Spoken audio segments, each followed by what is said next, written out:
Ce matin, j'ai rendez-vous au Love Hotel rue Saint-Denis. Bonjour, monsieur Khalifa. Bonjour Valérie Brochard.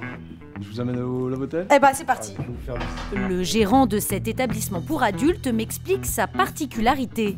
Le Love Hotel, c'est des chambres d'hôtel qui se louent à l'heure avec des décors qui petit à petit sont devenus des décors fantaisie.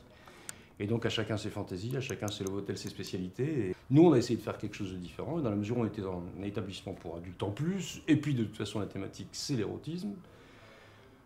C'est le sexe, c'est l'amour de toute façon. Donc finalement, on a pris des thématiques érotiques et voyage. Et quand on dit couple, c'est 2 ou c'est parfois 3, 4? C'est parfois 3. C'est parfois 3, 4. Bon, c'est rare aussi, c'est pareil. Ça tient du 1%. 1%. Ça reste traditionnel un peu. Ça reste traditionnel. C'est-à-dire c'est vraiment vrai. un homme, une femme qui viennent oui, s'encanailler un peu. C'est ça. En fait, qui viennent s'encanailler, qui viennent passer un bon moment. Vous allez m'emmener voir d'autres chambres? Ouais. On visite l'hôtel un peu? Ouais. Ah bah super, c'est parti. D'accord. Bon voilà, ça c'est la deuxième chambre, par exemple. Ah, donc Pirate. la chambre pirate.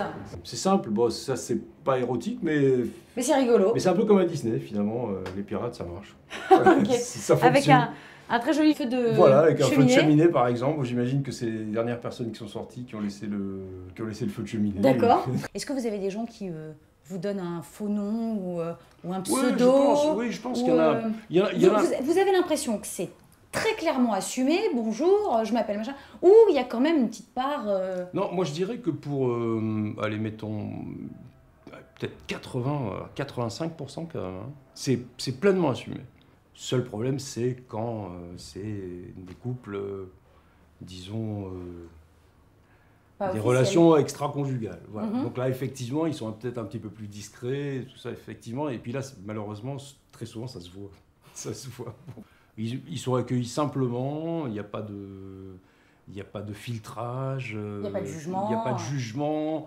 Voilà, c'est pas comme dans les hôtels classiques, c'est ce qui fait la différence avec les hôtels classiques en fait. Il sert à quoi le petit volet là derrière nous? Ah oui, alors donc il y a des chambres, voilà, comme celle-ci par exemple, avec des volets roulants, qui permettent de voir ce qui se passe dans notre chambre, à condition que le couple qui est dans la chambre à côté soit d'accord aussi, puisque dans la chambre aussi, il y a un autre volet roulant. D'accord. Donc chacun lève son volet roulant, et ils peuvent se voir.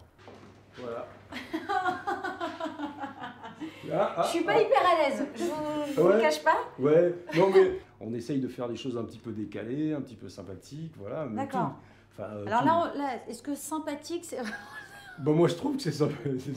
Non mais vous avez raison, elle est souvent réservée celle-là? C'est la plus réservée, la chambre. C'est la plus réservée. C'est la plus réservée. Ce qu'il faut dire, c'est que moi, finalement, je suis né en 54. Hein? Donc moi, j'ai vécu les années 60 et les années 70. Mhm. Et c'était des années extrêmement ouvertes. On a appris à ouvrir nos oreilles, nos yeux, nos esprits, Nos sens. Et je pense qu'on a eu une chance extraordinaire. Une chance que Joseph Khalifa aimerait offrir et transmettre à notre génération.